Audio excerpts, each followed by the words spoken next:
sir schedule TET হৈ গৈছে কিন্তু মাৰ্কশ্বিট বিতৰণ এতিয়ালৈকে সম্পূৰ্ণ হোৱা নাই আৰু লগতে এইটো আজি আকসুৰ মিটিঙত কথা নাপাতো পিছত কথা পাতিম नुबाय रायजोफोर खोनाबाय दा रायजोफोर नोंथांमोन दिनैहाय प्रमद बर' बिथाङा मा बुंदों दिनैहाय बिथाङा स्पेशल टेटनि मार्कशीट होनाय आरो एडभार्टाइजमेन्ट होनायनि सोमोन्दै बिथाङा जेबो रायलायानो बेसेबां दुखुनांथाव जोंनि टेट पास जानानै थानाय केन्डिडेटफोरनि थाखाय बिथाङा आसलते टेट पास जानानै थानाय केन्डिडेटफोरजों माबा एलार्जिसो दं नामा बिथाङा जे कर'ना भाइरास बायदि खाथियाव थांबानो माबा मोनसे जागोन मानो बिथाङा टेटनि केन्डिडेटफोरनि सोमोन्दै सावरायबानो बिथाङा दिनैहाय बिथाङा जानगाराव थायो बे टेटनि सोमोन्दै बिथाङा रायलायनो नागिरा बेयो जोबोद दुखुनांथाव बाथ्रा दिनैहाय मिडियानि जानाखि कुइसन सोंनाय बे कुइसन सोंनायनि रिप्लाइखौनो बिथाङा होआसै दिनैहाय जानाखि आक्सुनि मोनसे मिटिं दंमोन बे मिटिङाव बेखौ रायलायानो आरे दिनैहाय जोंनि आसामनि सीएम आसामनि एडुकेशन मिनिस्टार बिथांमोनानो मिटिं दावथिङाव थाङोब्ला मिडियानि जानाखि कुइसन सोंनाय बे कुइसननि एन्सारखौ बिथांमोना होआब्लानो थाङा बिथांमोना एसेब्लाबो बिथांमोना गावनि जानाखि बुंनांगौ मिडियानि सिगाङाव बे खोथाखौ बुंनानै थाङो दिनैहाय आसामावहाय बिटिआरनि बायजोआवहाय दिनैहाय सेप्टेम्बर मान्थआव दिनै एडभार्टाइजमेन्ट ओंखारसिगोन दिनैहाय जोंनि प्रमद बर' बिथाङा दिनै एथ' गोबाव 2019 जानाखि आसाम टेट पास जानानै थानाय केन्डिडेटफोर बिथांमोनखौबो बिथाङा गोबां थगायबोदों बिनि उनाव 2021आव आसाम टेट पास जानाय बिथांमोनखौबो थगायबोबाय दिनै होगोन गाबोन होगोन बायदिसिना खोथा बुंनानै बिनि उनावहाय दा स्पेशल टेट 2023आव स्पेशल टेट पास जाबाय स्पेशल टेट पास जानानै थांबाय स्पेशल टेट खुंखांबाय आरो गोबां हाजार हाजार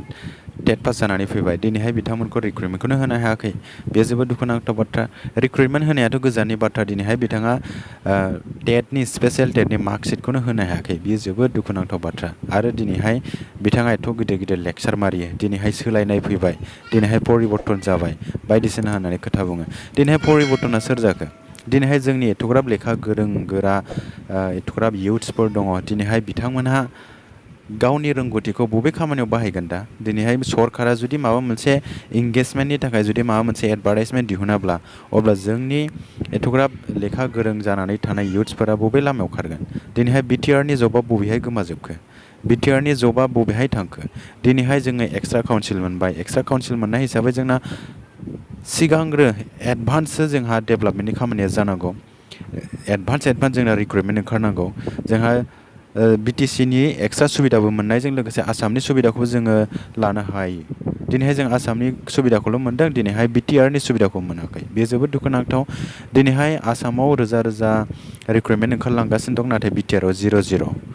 आसामाव गोबां खेब रिक्रुटमेन्ट जालांबाय नाथाय बिटिआरआव 0-0 बेयो जोबोद दुखुनांथाव बाथ्रा दिनै प्रमद बर'आ दिनैहाय मा बुंदों नोंथांमोना खोनासंदों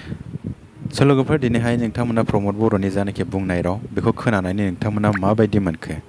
बेखौ कमेन्ट सेक्सनाव नोंथांमोना कमेन्ट खालामबानो जाबाय लोगोफोर बेखिनियानोसैमोन दिनैनि जानाखि प्रमद बर' बुंनाय बे प्रमद बर' बुंनायखौ आङो दिनैहाय बे भिडिअनि गेजेरजों नोंथांमोननो खाथियाव लाबोनाय जाबाय বন্ধুসকল আজি আপোনালোকে শুনা পাইছে আমাৰ প্ৰমোদ বড়ো ডাঙৰীয়া কি কৈছে তেখেতে মানে টেটৰ লগত কিবা এলাৰ্জি আছে নেকি বা টেটৰ লগত কিবা কৰোনা ভাইৰাছৰ মতন কিবা আছে নেকি মানে টেটৰ কথা কৈলে তেখেতে মানে দূৰত আঁতৰি যায় মানে টেটৰ কথাবিলাকে তেখেতে কথাই ক'ব নোখোজে টেটৰ ওপৰত কোনো মানে এটাই মানে কথাই ক'ব নোখোজে তেখেতে